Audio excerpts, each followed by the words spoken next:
A formação do primeiro triunvirato romano é uma das mais fascinantes histórias de alianças políticas, rivalidades e ambições que moldaram o destino da República Romana. Um pacto secreto entre três das figuras mais poderosas de Roma, Júlio César, Pompeu e Crasso, que mudou os rumos da história, tanto pelo impacto direto de suas ações, quanto pelos conflitos que emergiram dessa união frágil. Mas antes de entrarmos nos detalhes da formação e da dissolução dessa aliança, vamos entender o pano de fundo, as motivações e as batalhas que pavimentaram o caminho para o triunvirato.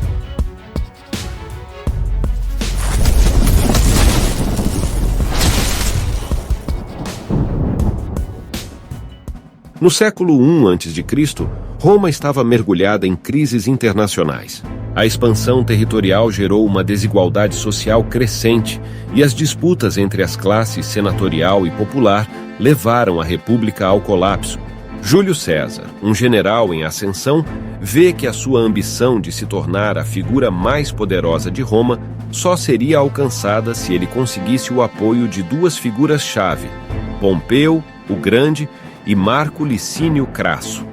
Para isso, ele precisaria costurar uma aliança que pudesse sobrepujar o Senado e moldar o futuro de Roma. Pompeu, com suas brilhantes vitórias militares, era um dos mais reverenciados generais de Roma. Ele havia consolidado seu poder, derrotando inimigos como o rei Mitrídates no Oriente e se tornando o herói da campanha contra os piratas do Mediterrâneo, garantindo a segurança das rotas comerciais. Contudo, sua carreira política não fluía com a mesma facilidade. Apesar de sua popularidade entre o exército, Pompeu enfrentava resistência no Senado, que temia seu poder militar e se recusava a aprovar suas reformas. Um dos pontos mais polêmicos era a redistribuição de terras para seus veteranos, promessa que ele não conseguia cumprir sem o apoio do Senado. Nesse contexto, uma aliança com César e Crasso parecia a solução perfeita para suas frustrações.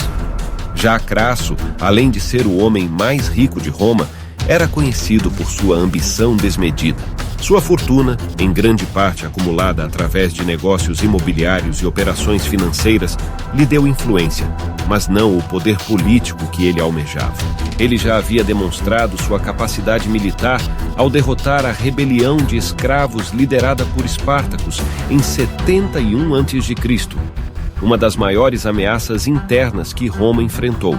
A guerra contra Espartacus foi uma das batalhas mais significativas na carreira de Crasso. Após uma série de confrontos, Espartacus e seus seguidores foram finalmente derrotados, marcando o fim de uma revolta que colocou a República de joelhos.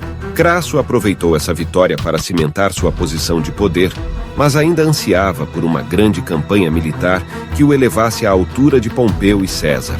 O triunvirato foi então selado em 60 a.C., com César, Pompeu e Crasso comprometendo-se a apoiar mutuamente suas ambições. Cada um deles tinha algo a ganhar. César precisava de apoio para sua carreira política e militar, especialmente em sua campanha na Gália. Pompeu queria assegurar as reformas para seus veteranos, e Crasso sonhava com uma nova expedição militar para engrandecer seu prestígio. No entanto, essa aliança estava longe de ser uma parceria harmoniosa. As rivalidades entre eles, especialmente entre Pompeu e Crasso, eram evidentes desde o início. A primeira grande vitória dessa aliança foi a nomeação de César como cônsul em 59 a.C., o que lhe deu o poder necessário para aprovar reformas populares e garantir o comando de uma nova expedição na Gália. Nos anos que se seguiram, César conquistou vastos territórios no norte da Europa, acumulando riquezas e ampliando sua influência militar. Enquanto isso, Crasso, movido pela ambição de superar Pompeu, se envolveu em um novo conflito militar que acabaria sendo seu maior erro.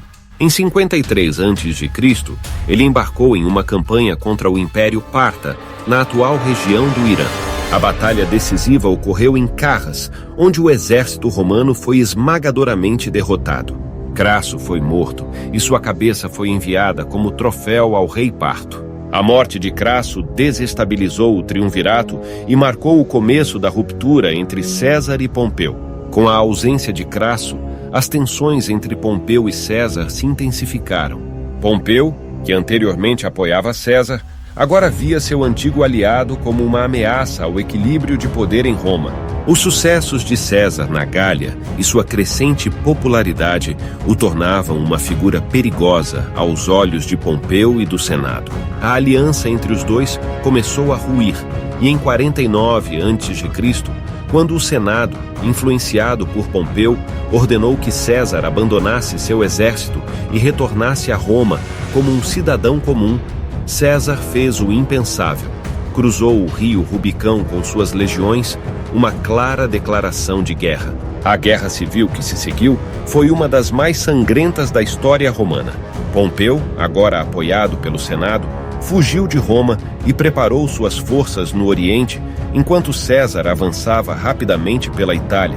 O confronto decisivo entre os dois ocorreu na Batalha de Farsalos, em 48 a.C., onde César, apesar de estar em desvantagem numérica, derrotou Pompeu de forma espetacular.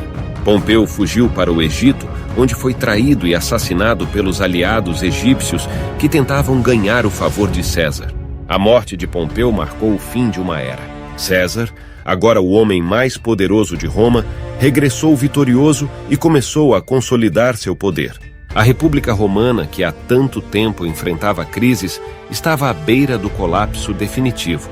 O triunvirato, que começou como uma aliança de conveniência entre 3 dos homens mais poderosos de Roma, acabou se desintegrando em tragédia e guerra civil, levando à transformação de Roma de uma república para um império sob o comando de César. E assim, chegamos ao fim dessa jornada pela formação do primeiro triunvirato romano, uma aliança marcada por poder, ambição e traição. César, Pompeu e Crasso mudaram para sempre os rumos da República, mas também plantaram as sementes do seu colapso. A história deles nos mostra como o desejo pelo controle absoluto pode unir grandes líderes, mas também destruir impérios inteiros. Se você gostou desse mergulho na história, não se esqueça de deixar seu like, se inscrever no canal e ativar o sininho para não perder mais conteúdos como este. Até a próxima!